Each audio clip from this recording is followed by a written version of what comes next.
Early hours SI Kethepalli Shiva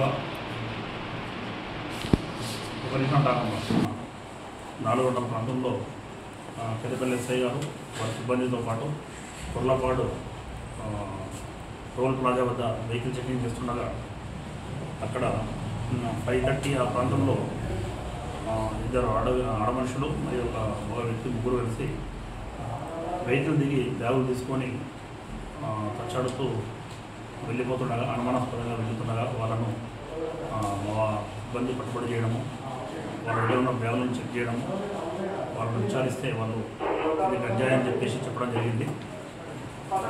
వెంటనే వాళ్ళను విచారణలో క్రమంగా సిఐ గారికి తెలియపరచడము, అదేవిధంగా ఎస్ఐ గారు పంచనామా తీసుకొని తీసుకొని రావడం జరిగింది. వాళ్ళు పేర్లు తెలుసుకుంటే ముస్తాఫ్ ముఫ్తాబ్ అన్సారీ అని, ఈమె 30 years ఉంటుంది. ఈమె అదేవిధంగా షెహనాజ్ ఇలియాజ్ ఖాన్, ఈమె 26 years ఉంటుంది. వీళ్ళిద్దరూ పాలగర్ షెహనాజ్ ఇలియాజ్ ఖాన్ 26 years. వీరిద్దరూ ముంబై సిటీ మహారాష్ట్ర చెందిన వాళ్ళు.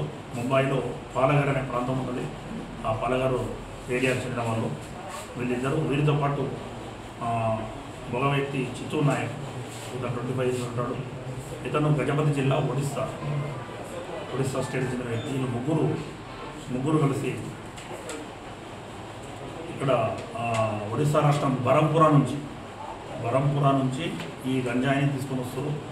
అక్కడ మనోజ్ మాలిక్ అనే అతను వీళ్ళకు ఇవ్వడం జరిగింది.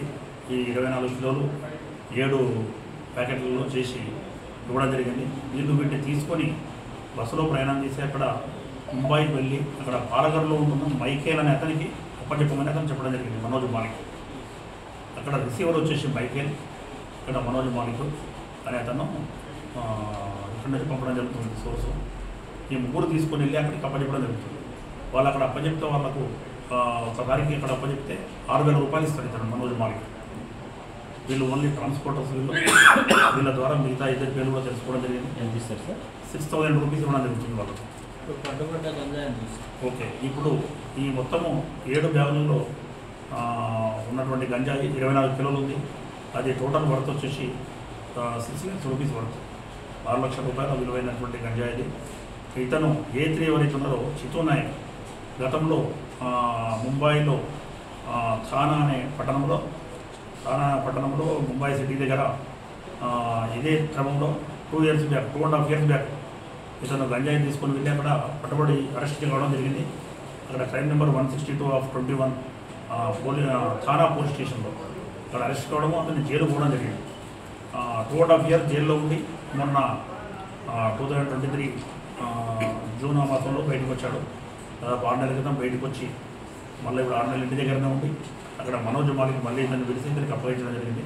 ఈ ముగ్గురిని మా ఎస్ఐ గారు, మా సిఐ గారు ఆధ్వర్యంలో, సిఐ శ్రీనివాస్ రెడ్డి ఆధ్వర్యంలో ఎస్ఐ గారు మరియు సిబ్బంది మహేష్, సురేష్, అజిత్ వీళ్ళందరూ కూడా బాగా పనిచేసి వీళ్ళని పట్టుకోవడం జరిగింది. వీళ్ళని అరెస్ట్ చేసి కోర్టు